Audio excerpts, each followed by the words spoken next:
नमस्कार शेतकरी मित्रांनो, आज आपण अशा भागात आलेलो आहे ज्या ठिकाणी फळबाग करणं म्हणजे तारेवरची कसरत समजलं जातं। ज्यावेळेस शेतकरी फळबाग करण्याचं धाडस करतात त्यावेळेस घरचेच त्यांना नाव ठेवायला लागतात, आजूबाजूचे नाव ठेवतात।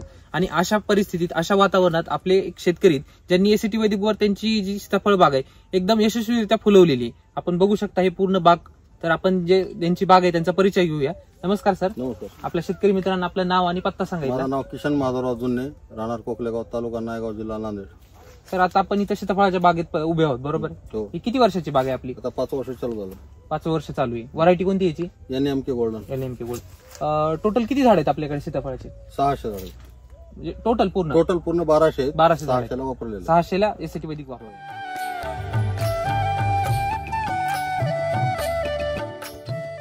याआधी एक 4-5 वर्षाचा काय अनुभव सीताफळ बागेमध्ये? कुठल्या कुठल्या सीताफळ सेटिंग होईना गेली ती, सेटिंग होत नाही आणि झाडाच्या साली उलवल्या, झाडाची साली उलू लागली, म्हणजे खोड जे असतं त्याच्यातलं स्टोरेज वाकडे तिकडे उलवले, फळ वाकडे तिकडे होणं, मिलीबग। म्हणजे या काही प्रमुख समस्या बघितल्या तर काय की या सगळ्या तुम्हाला भेडसावत होते, बरोबर आहे? मग तुम्हाला एसीटी वैदिक कडे का वळावं लागलं? कारण तुम्ही केमिकल तर वापरतच होते। नाही, मी केमिकल वापरत होतो, मला रासायनिक सोडायचं होतं। रासायनिक सोडायचं होतं। नंतर मी असा व्हिडिओ बघितला राम सरचा, 1-2 व्हिडिओ बघितले। नंतर मग सूर्यवंशी सरचा नंबर घेतला, त्याच्याकडून खतं वगैरे टाकून चालू केलं। मग नंतर वापर केला। 3 डोस झाले, 2 डोस झालेत, आता 3रा डोस लगेच टाकायचा।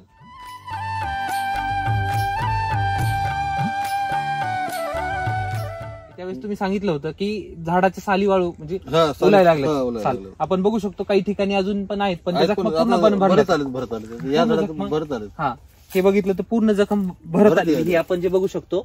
तर अशा प्रकारचं होऊ लागलं, त्यावेळेस तुम्हाला कळालं की बाबा हे केमिकलमुळे साल उलू लागली। हा, झाडामध्ये ते बुरशी जास्त उलवली, हा, त्याच्यामुळे त्याचं साल बाजूला होऊ लागले। म्हणजे ते जे आपण केमिकल देतो ते झाडाचं अन्न त्याच्यामुळे त्याचा दुष्परिणाम होऊ लागला, म्हणून मग एसीटी वैदिक कडे वळाले।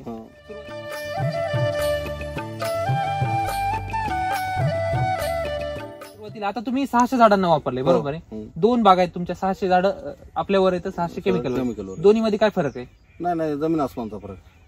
तरी काय याच्यामध्ये बराच फरक आहे, बराच चांगला आहे। सेटिंग लवकर झाली, हा, फुलगळ झाली नाही, करपा आला नाही, मिलीबग नाही, फळमाशी नाही, काहीच याच्यावर कोणताच अटॅक नाही। म्हणजे फवारणी जास्त करायची गरजच पडली नाही, फवारणीची गरज नाही। बरोबर।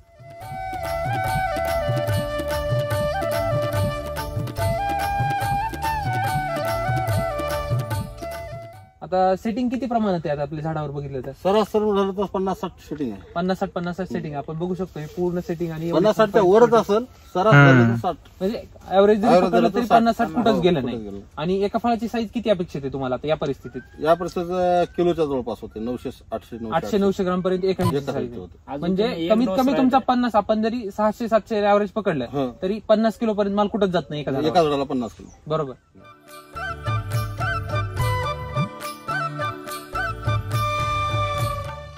आता ह्याच्या कॅनोपी मध्ये तिकडच्या प्लॉट मध्ये जे किती केमिकल वापरले पानांची जी, त्याच्यामध्ये काय फरक आहे? बरं, हे पान असं वाचतंय, रफनेस, रग जी म्हणतो आपण पानामध्ये, तर भरपूर आहे। आता हे पान जवळ तर पान पूर्ण कडक आहे, हे कडक आहे आणि काळोखी एकदम काळा दिसतंय, हरितद्रव्य जास्त आहे पानामध्ये। अच्छा, जिथं केमिकल वापरलेलं असतं तिथली पानं पिवळी पडतात, मधून पानं गळू लागतात। आणि ज्यावेळेस फळाला म्हणजे साईज करण्याची अवस्था येते किंवा त्यात गुढी आणण्याची, त्यावेळेस गळून जातात, कारण झाडाला जास्त ताकदीची गरज असते, आणि त्यावेळेस ही ताकद याच्यामधून पुरवली। म्हणजे रामसर जे सांगता आपल्याला, पान मोठं तर फळ मोठं, तुमचा जो काही खेळ आहे पानावर आणि मुळीवर आहे। बरं, मुळीमध्ये काय फरक जाणवला? बऱ्याच पांढऱ्या मुळे येतात, इथे पांढऱ्या आत्र नाही येतो खाली उकरलं तर। यापूर्वी कधी जाणवलंय का? पांढरी मुळच माहित नव्हती आम्हाला, पांढरी मुळी असते म्हणजे सीताफळाला पांढरी मुळ निघते माहितच नव्हतं। आणि हे वापरल्यावर पांढऱ्या मुळे झाल्या, म्हणजे बेसोल डोस दिला आपण पूर्ण RNPH आणि एसीटी वैदिकचं पूर्ण प्रमाण। आणि त्यानंतर 15-20 दिवसाला असंच उकरून बघितलो आम्ही, तर पांढऱ्याच मुळे दिसला, पूर्ण बेडमध्ये पांढऱ्या। पाणी जर पडलं दुसऱ्या दिवशी येऊन बघितलं आपण, बरे आतरण दिसत, बरोबर, पांढऱ्यामुळे।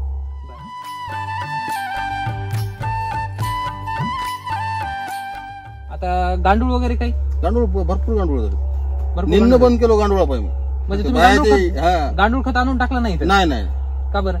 नाही, आता हे चालू आहे ना, आता त्याला कुठले घाला, ते गांडूळ करण्याचं थोडं अवघड आहे। ते बेड तुमच्या बेडमध्ये गांडूळ झाले, बेडमध्ये गांडूळ आणण्याची काय गरज आहे? आपल्या शेतामध्येच गांडूळ आहे, इथंच नाही। आता म्हणजे आखाडा आहे, तिथं सुद्धा तुम्हाला गांडूळ दिसेल माती उकरली. बर. अच्छा, आपण जे वापरलं त्याचं म्हणजे त्यांना रिझल्ट दिसते. रिझल्ट एक नंबर आहे. एक नंबर आहे. शेतकऱ्याने हे वापरावं. बरं, खर्च कमी. खर्च कमी.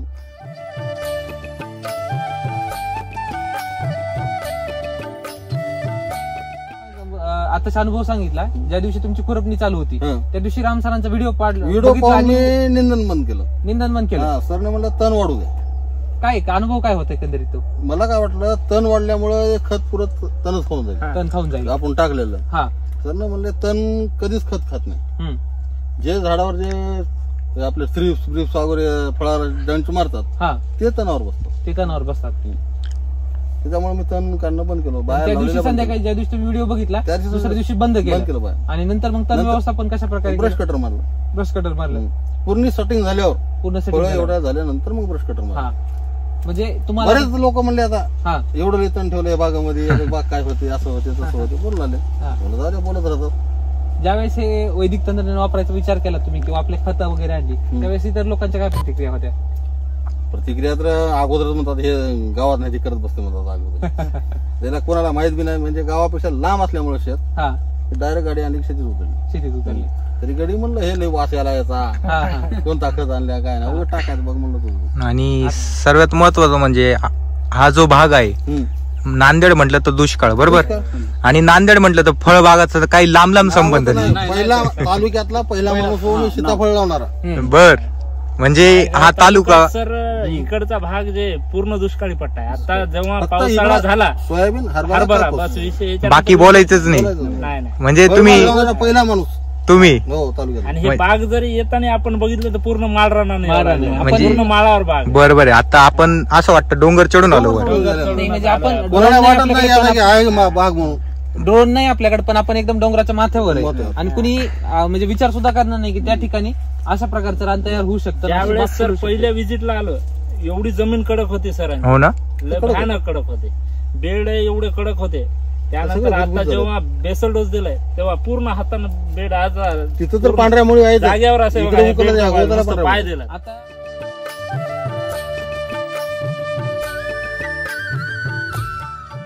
आपल्या भागात पाऊस जर बघितला तर तुम्ही म्हणताय की दररोज पाऊस दररोज कंटिन्यू एवढा पाऊस झाल्यानंतर जमिनीची परिस्थिती काय होते? चिपळ होऊन जाते, चिपळ होऊन जाते. पण हे वापसावर आहे सध्या, पूर्ण वापसावर जमीन. आणि इथे सुद्धा अजून काहीच नाही, पाय एकदम गादीसारखी झाली. आता तुम्ही 16 जूनला बहार धरला बरोबर ना? म्हणजे आज 4.5 महिन्याचा आपला प्लॉट आहे. जून जुलै मध्ये मोठ्या प्रमाणामध्ये पाऊस पडला. त्यावेळेस आपल्याला काय समस्या जाणवली का प्लॉट मध्ये?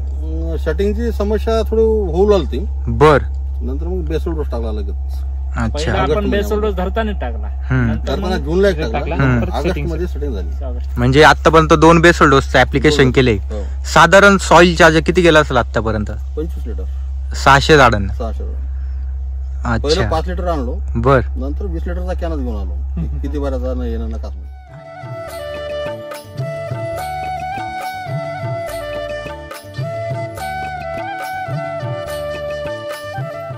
हा बहार किती बोलले आपण?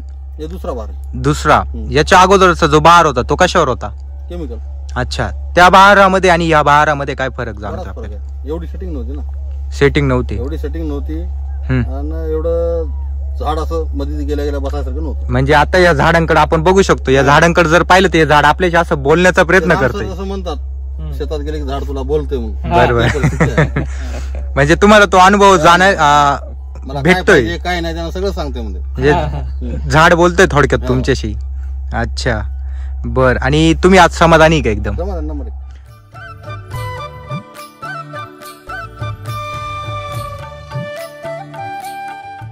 आणि तुम्ही मग अनुभव सांगत होते तुमच्याच बंधूंचं केमिकलचं शॉप आहे? हो, आहे ना. अच्छा, ते स्वतः हे वापरताय आता? तिने ड्रॅगन फ्रूट लावले. हा हा. आणि सीताफळ आहे, जांब आहे. त्यांनी हेच वापरणार. त्यांना इथला रिझल्ट वापरणार. म्हणजे कसं लोकायला लागली केमिकलची सवय. बरोबर. आपण वापर म्हणल्यानं वापरत नाही, बघितल्यावर सोडत नाही. राम सरांचे तुम्ही रोज व्हिडिओ बघता? दररोज. तरी साधारण किती व्हिडिओ बघता? तरी व्हिडिओ बघतो रोज. म्हणजे त्याचा 1 तासाचा कमीत कमी 1 तासाचा व्हिडिओ असतो. अच्छा, म्हणजे व्हिडिओ बघितल्यानंतर काय वाटतं तुम्हाला? चांगलं वाटतं, उत्सव येते, हे वापरावं वाटते, ज्ञान वाढतं. ज्ञान वाढते. अच्छा. आणि राम हा बोला. शेतकऱ्याला समजल त्या भाषेत त्यांनी सांगतात, एकदम सोप्या भाषेमध्ये समजावता. आता तुम्हाला तरी वाटलं होतं का इथं सीताफळ एवढी छान सेटिंग होईल? नाही, मला गेल्या वर्षी थोडं वाटलं सक्सेस होतो की नाही. सर दिल्लीतच आलते आपल्याकडे. सर म्हणले मला लई कंपन्यानं फसवले, असं होऊ नये. आतापर्यंत 3-4 कंपन्या घेतले मी. एक फोन लावले की ते पळत येतात गेले मागे. ह्या भावाला 3 महिने मागे लागलो, हे गटायला तयार नाही. म्हणजे हे तुम्हाला वेळेवर अवेलेबल झाले नाही. आज येतो नांदेडला म्हणजे नाही मी बाहेर राहू, उद्या येतो म्हणजे नाही 15 दिवसाला या 8 दिवसाला. विजिट मध्ये सरांचा फोन यायचा. मग सरांना आम्ही असंच देगलूरच्या आम्ही सर नंतर विजिटला देगलूरच्या आलो होतो. आणि योगायोगाने मग सरांचा आमचा कॉन्टॅक्ट इथंच झाला नायगावात. नायगावला आम्ही प्लॉट बघायला आलो. मी नायगावमध्ये स्वतः म्हणलो कुठं प्लॉट बघून घेतला. त्यानंतर सरांनी विजिट झाल्यानंतर 4थ्या दिवशी बेसल डोस टाकला. अरे बाप. 4थ्या दिवशी बेसल डोस टाकला. त्याच्यानंतर एक सेटिंग झाल्यावर दुसरा बेसल डोस पडला आणि आता तिसरा बेसल डोस एक 4 ते 8 दिवसात. म्हणजे आता तिसरा बेसल डोस तुम्ही रिपीट करणार आहे? अच्छा.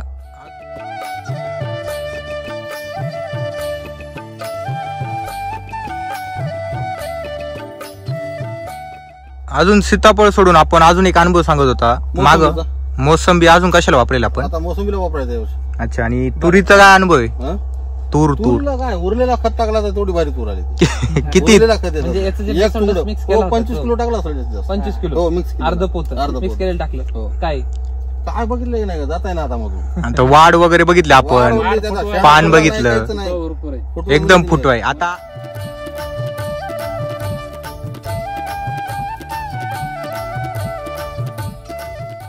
तुमच्याकडे पण तूर होते, काय फरक आहे ह्या तुरीमध्ये आणि तुमच्या तुरीमध्ये? आल्याला तर पाटलाकडे बघितलं तर हे पाटलाला सहज विचारलं, पाटील तुम्ही छाटणी केली तर काय म्हणलं. त्याने म्हणलं छाटणी नाही काय नाही, आतापर्यंत जे भेसळ डोस केलं होतं ते उरलेलं भेसळ डोस फक्त टाकलं एवढं.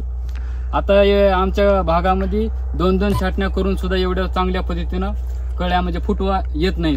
हा. अच्छा. म्हणजे तुरीला पण तुम्हाला अनुभव आलाय 100%. घालून खायला चांगलं नाही, वरी कसं वाढायला. म्हणजे राम सर जे सांगतात पिकाला काय लागतं ते महत्वाचं, तुम्ही काय देता ते महत्वाचं नाही. आणि त्यातल्या स्प्रे लई कमी झाले मध्ये. स्प्रे फवारणीचा खर्च. आता सध्याचं शेड्यूल तुमचं फवारणी बिलकुल नाहीच आहे. आता सध्या काही नाही. या पण खुश झाले फक्त खालून ते काय नळी घेतली की पडायचं काम आहे त्याला. म्हणजे ड्रिंचिंग मारायचं नाही ना. नाही शेतकऱ्यांना काय वाटतं की तुम्ही सॉइल चार्जर ड्रिंचिंग करा म्हणून सांगतात राम सर. तुम्हाला जेवढा रिझल्ट जास्त पाहिजे तेवढं ड्रिंचिंग केलं पाहिजे. 8 दिवस ते 10 दिवस गॅप झाला की ड्रिंचिंग होते. आणि सोपं पण रिझल्ट पण जास्त दिसतो. म्हणजे फवारणीवर काम करायची गरज तेवढं काम पडतं. अच्छा.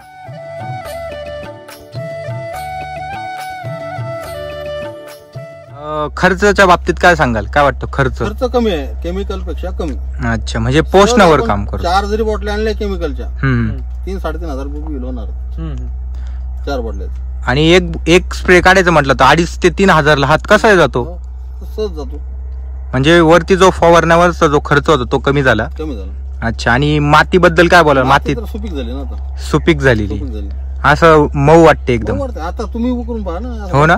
मध्ये एवढं पाणी येतं.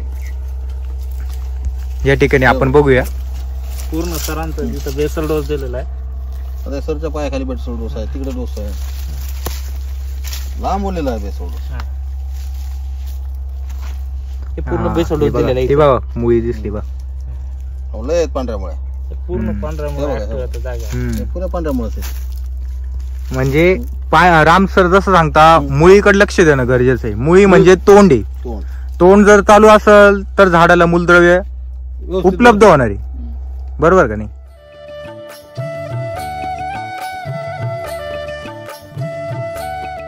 काय सांगाल इतर शेतकऱ्यांना सर आपण? शेतकऱ्यांना आता काय हे वापरावं. बरं. आणि बिंदास फळ बाग लावायची. बिंदास फळ लावल्या कोणी लावत नाहीत. येऊन बघा पहिले बघा, अनुभव घ्या, थोड्याला वापर करा. अच्छा.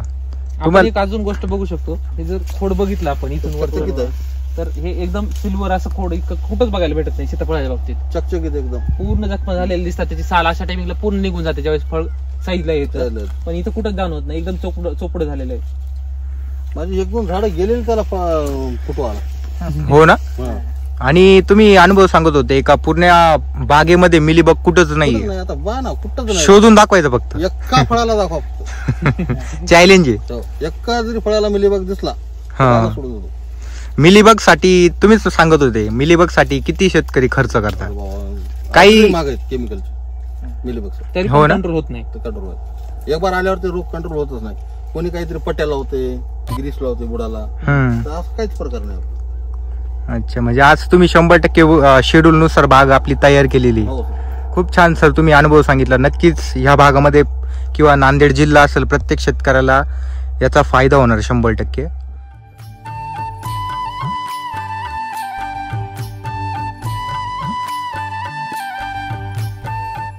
अच्छा, आपल्याला मटेरियल कुठून उपलब्ध होतं? सूर्यवंशी सर. अच्छा, नमस्कार सर, माझं नाव सचिन वैजनाथ सूर्यवंशी. आपलं शॉप नांदेड येथे आहे, Shri Sai agro agency. Mobile number आहे 9637926565. नमस्कार शेतकरी मित्रांनो, मी BCO Amit Ghodke, soil charger technology Nashik head office येथे मी कार्यरत आहे. लातूर नांदेड जिल्ह्याचं मी काम पाहतो. तुम्हाला जर काही समस्या असेल, शेतीमध्ये असेल, जनावरांसाठी असेल, तुम्ही मला संपर्क करू शकता. माझा नंबर आहे 8669 200 223. धन्यवाद. धन्यवाद सर. धन्यवाद.